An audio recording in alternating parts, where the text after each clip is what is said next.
दोस्तों आज हम पढ़ेंगे रेखीय समीकरणों पर आधारित प्रश्न। ठीक, इसमें हमारा पहला प्रश्न है,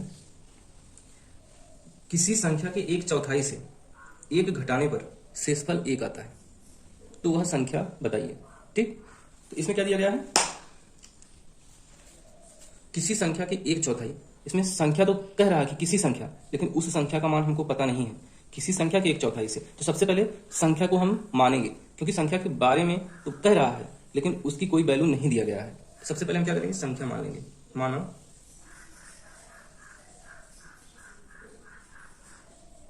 संख्या बराबर यक्स। तो अब कह रहा है कि संख्या का एक चौथाई, तो जब संख्या का एक चौथाई का मतलब सबसे पहले जान लेते हैं, संख्या का एक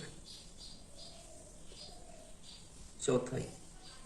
संख्या का एक चौथाई का मतलब इसका चार हिस्सा में से एक हिस्सा, जैसे किसी चीज का भी चार हिस्सा में से एक हिस्सा उसका चौथाई होता है। तो संख्या का चौथाई का मतलब इस यक्स के चार हिस्से में से एक हिस्सा, यह हो जाएगा यक्स बटे चार। अब प्रश्न में दिया गया है कि इसके एक चौथाई में से जब हम एक घटाते हैं, क्या एक, तो क्या बचता है, एक बचता है। यानी कि एक चौथाई क्या हो गया, एक बटे चार हो गया, एक्स बटे चार हो गया। इसमें से जब हम एक घटाते हैं तो क्या बचता है, एक बचता है। जब हम इस प्रश्न को, अब यह एक चर रैखिक समीकरण हो गया। एक चर का मतलब इसमें एक वेरिएबल है, केवल यक्स, एक चर हो गया, एक चर रैखिक समीकरण बन गया। अब इसको हम जब हल करेंगे या सॉल्व करेंगे तो इसमें जो यक्स का मान आएगा वही हमारा क्या हो जाएगा, संख्या जो हमसे पूछ रहा है। तो अब इसको हम हल करेंगे। इसमें क्या है, केवल वेरिएबल वाला टर्म एक ही है, तो इसको हम कैसे हल करेंगे, हम जो कांस्टेंट वाले टर्म है, कांस्टेंट वाले इनको बराबर के दूसरी तरफ, इक्वल टू के दूसरी तरफ ट्रांसफर कर लेंगे, और जो वेरिएबल वाले पद है यानी कि यक्स वाले पद है उनको इस तरफ कर देंगे लेफ्ट साइड में। ठीक, तो यहाँ पे यक्स डिवाइडेड बाई 4, ये तो पहले से ही लेफ्ट साइड में है, इसको यहीं पे रहने देंगे। यहाँ पे -1 है तो इसको हम राइट साइड में भेज देंगे। तो जब -1 है तो इधर आएगा तो क्या हो जाएगा, +1 हो जाएगा, और यहाँ पे +1 पहले से ही था। ठीक, +1 पहले से है, इसको रख दिया वैसे ही। जब हम इसको और सॉल्व करेंगे तो कितना आएगा, X divided by 4 equal to 1 + 1 क्या हो जाएगा, 2 हो गया। अब यहाँ पे यह 4 क्या है, डिवाइडेड में है, तो जब हम बराबर की दूसरी तरफ इसको यानी कि इक्वल टू की दूसरी तरफ ट्रांसफर करेंगे इसको, तो क्या हो जाएगा, यहाँ पे जाएगा तो मल्टीप्लाई में हो जाएगा। यहाँ पे अगले स्टेप में लिखेंगे X equal to 2 multiply by 4, यानी कि यहाँ पे भाग में है, इस तरफ भेजे तो क्या हो गया, गुणा में। तो अब क्या आएगा, यक्स इक्वल टू 2 × 4 कितना हो जाएगा, 8। जब 2 × 4 करेंगे तो क्या आएगा, 8 आएगा। ठीक, यही हमारा इस प्रश्न का आंसर हो जाएगा, यानी कि जो संख्या माने थे वही क्या है, 8 है, यही इसका आंसर हो जाएगा। जब इसके एक चौथाई यानी कि 8 डिवाइडेड बाई 4 में से जब हम एक घटाएंगे तो क्या बचेगा, एक बचेगा। ठीक, इसमें हमारा दूसरा प्रश्न है, विजय अपने भाई अजय से 10 वर्ष बड़ा है। ठीक, तो 4 वर्ष पहले विजय की आयु अजय की आयु की 2 गुनी थी। ठीक, विजय तथा अजय की वर्तमान आयु ज्ञात कीजिए। इसमें सबसे पहले हम क्या करेंगे, माना अजय की वर्तमान आयु कितनी है, यस।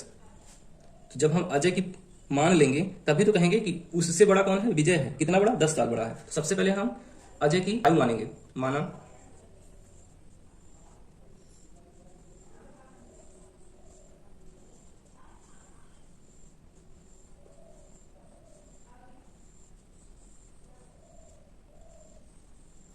जब हम अजय की वर्तमान आयु यक्स मान लिए हैं तो इसमें दिया गया है कि विजय जो है अजय से कितना बड़ा है, 10 साल बड़ा है। तो विजय की आयु कितनी हो जाएगी, अगर अजय यक्स साल का है तो विजय उससे 10 साल बड़ा है, तो यक्स धन 10 हो जाएगा, नहीं यक्स प्लस 10। तो विजय की आयु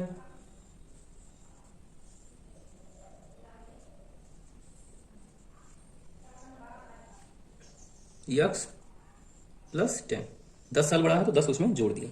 ठीक, अब इसमें क्या कह रहा है कि 4 साल पहले विजय की आयु अजय की आयु की 2 गुनी थी, यानी कि यह तो अभी की है, यानी कि वर्तमान की है।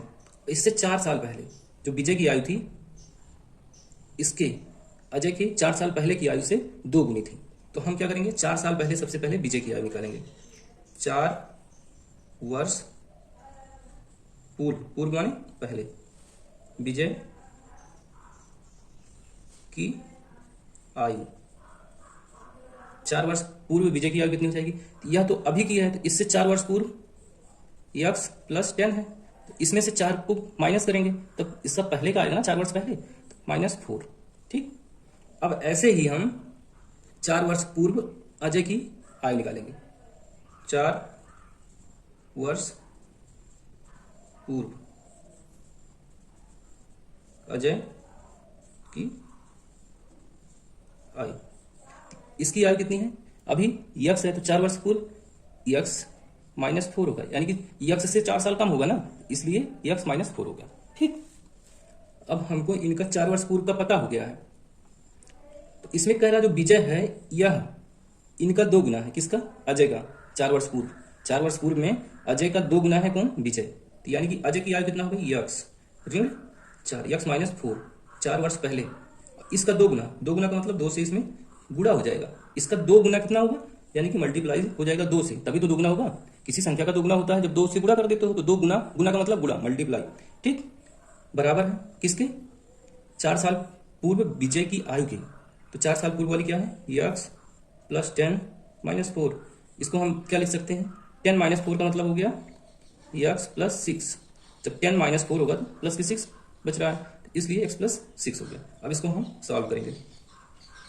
यहाँ पे क्या है? 2 मल्टीप्लाई में है, तो इसको हम ब्रैकेट के ओपन करेंगे तो यहाँ पे 2x हो गया ये। जब इस 2 का मल्टीप्लाई होगा -4 में तो -8 हो गया, ये इक्वल लगा। ये तो इसको सॉल्व करने पे ये आया ना, तो यहाँ पे इसको लिखेंगे x प्लस 6। ठीक, अब हम क्या करेंगे? वेरिएबल वाले को लेफ्ट साइड में और कांस्टेंट वाले को राइट साइड में। इसमें वेरिएबल क्या है? 2x वाला है टर्म, और यहाँ पे x है, तो जब इधर आएगा तो -x हो गया। अब यहाँ पे -8 कांस्टेंट का है, जब इसको राइट साइड में हम भेजेंगे तो प्लस का 8 हो गया। यहाँ पे +6 पहले से ही मौजूद है, तो उसको ऐसे ही लिख दिए। अब 2x -x है, तो यहाँ पे कितना हो जाएगा? यहाँ पे x बचेगा। जब 2 - 1 होगा तो x, यानी कि 2x -x है तो x बचा, यानी कि 2 - 1 होगा तो 1 बचा, तो 1 और x मल्टीप्लाई है तो x लिख दिए इक्वल 8 + 6 कितना हो जाएगा? 14। यहाँ से हमारा क्या आ जाएगा? x equal to 14। यक्स क्या है? माना अजय की वर्तमान आयु कितना है? यक्स। तो ये यक्स का मान कितना आ गया? 14, यानी कि अजय की आयु कितनी आ गई?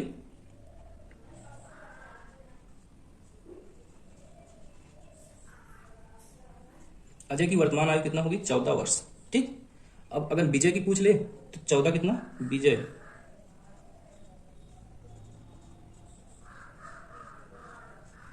14 धन 10 कितना हो जाएगा? 24। इसमें 10 जोड़ देंगे ना, x प्लस 10, x प्लस 10 है तो x प्लस 10 करेंगे, यानी कि 14 + 10, 14 + 10 24 हो जाएगा। ठीक, अजय की आयु 14 ईयर, 14 वर्ष, और विजय की आयु 24 साल। ठीक है, इसमें हमारा तीसरा प्रश्न दिया गया है।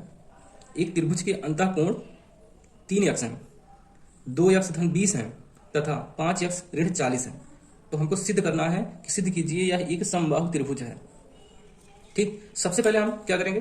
त्रिभुज के अंतःकोण को निकालेंगे। तो कैसे निकालेंगे? हमको पता है कि त्रिभुज के तीनों अंतःकोणों का योग कितना होता है? 180। तो हम लिखेंगे त्रिभुज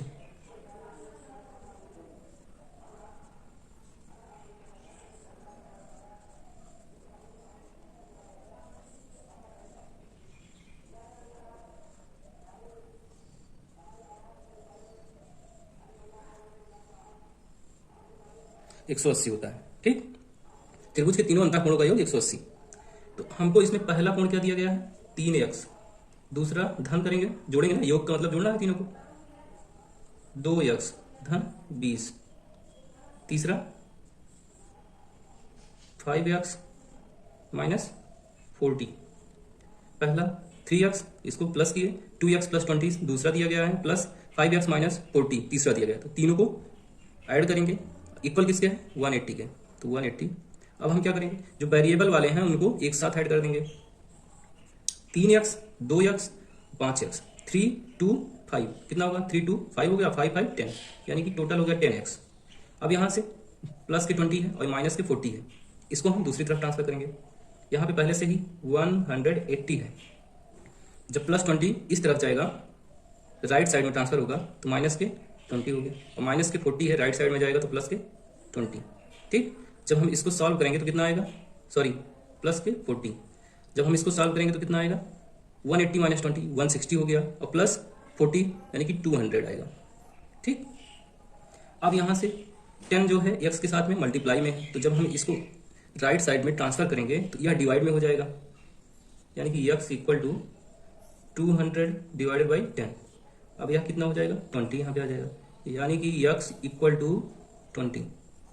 यहां से सॉल्व हो गया। जो यक्स का मान है वह कितना आया 20। ठीक, अब हम 3x का मान सबसे पहले निकालेंगे। 3x यानी कि पहला कोण 3x है, तो 3x में 3 लिखेंगे मल्टीप्लाई, यक्स का मान 20 है तो यहाँ पे 20 रख दिए। तो अब इसको जब 3 को 20 से मल्टीप्लाई करेंगे तो कितना आएगा 60। ठीक, अब उसके बाद दूसरा कोण निकालेंगे। 2x प्लस 20 है। अब यहाँ से 2 इंटू यक्स का मान है 20 रखें, प्लस है तो प्लस लगाए 20। अब यहाँ से क्या करेंगे, इसमें सबसे पहले क्या होता है, पहले भाग होता है। कोई भी समीकरण अगर इक्वेशन दिया गया हो तो उसको हम कैसे सॉल्व करते हैं, सबसे पहले डिवाइड करते हैं। क्या करते हैं, डिवाइड यानी कि भाग करते हैं, फिर उसके बाद गुणा करते हैं। ठीक, उसके बाद जोड़ते हैं, जोड़, उसके बाद घटाओ, यह नियम है। अभी तो हम 4 बता रहे हैं आपको, जब पूरा बताएंगे तब आप जानेंगे। ब्रेकेट भी होता है इसमें, और भी चीजें होती हैं। ठीक है, तो इसमें क्या हो जाएगा, ये 220, 2 इंटू 20 कितना हो गया 40, और प्लस 20 ये टोटल हो जाएगा 60। 2 से 20 को मल्टीप्लाई किए 40 आ गया, और उसमें 20 ऐड किए 60 आ गया। अब इसमें हमारा तीसरा कोण है, कितना है 5x माइनस 4t।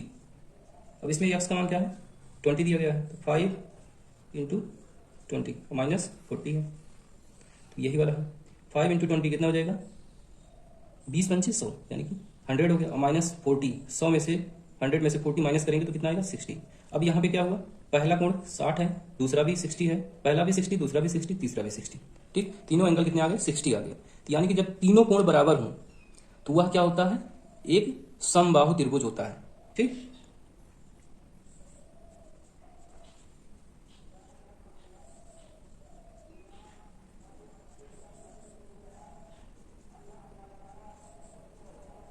जब किसी त्रिभुज के तीनों कोण क्या हों, बराबर हों, तो वह एक समबाहु त्रिभुज होता है। यहाँ पे तीनों कोण क्या है 60, 60, 60। जब तीनों कोण 60, 60 के हों तो वह त्रिभुज क्या होगा, एक समबाहु त्रिभुज होगा। ठीक है, इसमें हमारा चौथा प्रश्न है, प्रज्ञा, आदर्श तथा प्रखर के पास क्रमशः 2y, दूसरे के पास कितना है 2y धन 1 तथा 3y ऋण 2 रुपए हैं। यदि तीनों के पास मिलाकर 27 रुपए हैं तो आदर्श के पास कितने रुपए हैं।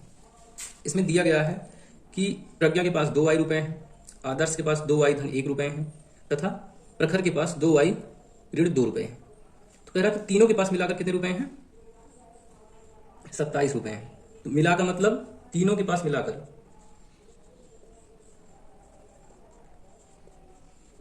पास कुल रुपए कितना है 27। ठीक, तो इसमें पहले के पास 2y है, उसको दूसरे के पास कितना है 2y प्लस 1। ठीक, फिर प्लस करेंगे, तीसरे के पास 3y माइनस 2। जब इन तीनों को जोड़ते हैं तो कितना होता है 27 होता है। ठीक, अब हम इसको सॉल्व करेंगे, y का मान यहां से निकालेंगे। किसका, y का मान। तो क्या होगा, इसमें सबसे पहले जो वेरिएबल वाले हैं उनको एक साथ जोड़ेंगे, और जो कांस्टेंट वाले हैं दूसरी तरफ ट्रांसफर करके उनको जोड़ेंगे। तो वेरिएबल वाला कितना है 2y इसमें है, यहाँ पे भी 2y है, यहाँ पे 3y है, और सब प्लस में है तो सबको प्लस में लिख लीजिए। यहाँ पे कांस्टेंट है +1 के, दूसरी तरफ जाएगा तो -1 हो गया। यहाँ पे भी -2 के कांस्टेंट है, तो इस तरफ जाएगा तो +2 हो जाएगा। यहाँ पे +27 पहले से ही अवेलेबल है। ठीक, अब हम वेरिएबल वाले को जोड़ लेंगे। 2 2 4 हो गया, और 4 3 7। y मल्टीप्लाई में है तो y को मल्टीप्लाई में लिख दिया। यहाँ पे -1 और +2, तो प्लस के 1 बचा, और प्लस के 1 27 में ऐड होगा तो कितना आ जाएगा 28। ये जो 7 है y के साथ मल्टीप्लाई में है, तो जब हम इक्वल टू के दूसरी तरफ ट्रांसफर करेंगे तो यह डिवाइड में हो जाएगा। यहाँ से y equal to 28 divided by 7। जब हम इसको सॉल्व करेंगे कितना आएगा, y इज इक्वल टू हो जाएगा 7 1 जा 7 और 7 4 जा 28, तो यहाँ पे y इक्वल टू 4 आ जाएगा। ठीक, यहाँ से हमको y का मान मिल गया। तो अब हमसे क्या पूछ रहा है, आदर्श के पास कितने रुपए हैं, किसके पास, आदर्श के पास रुपए। तो आदर्श के पास पहले कितने रुपए थे 2y plus 1, 2y plus 1, y का मान कितना आया है 4 आया है, तो यहाँ पे 4 रखेंगे। 2 इंटू 4 प्लस 1। जब इसको सॉल्व करेंगे तो सबसे पहले क्या करते हैं, डिवाइड करते हैं, उसके बाद मल्टीप्लाई करते हैं, फिर ऐड करते हैं, फिर सब्ट्रैक्ट करते हैं। तो यहाँ से तो डिवाइड तो है नहीं, इसको छोड़ देंगे, फिर मल्टीप्लाई है तो मल्टीप्लाई करेंगे, 2 4 जा 8, 2 4 जा 8 आ गया, और +1 ऐड करेंगे तो कितना हो जाएगा 9। यहां से कितना आ गया, आदर्श के पास कितने रुपए थे, 9 रुपए, तो यहां से 9 रुपए आ गए। ठीक, यही हमारा क्या हो जाएगा, आंसर हो जाएगा इसका। ठीक है।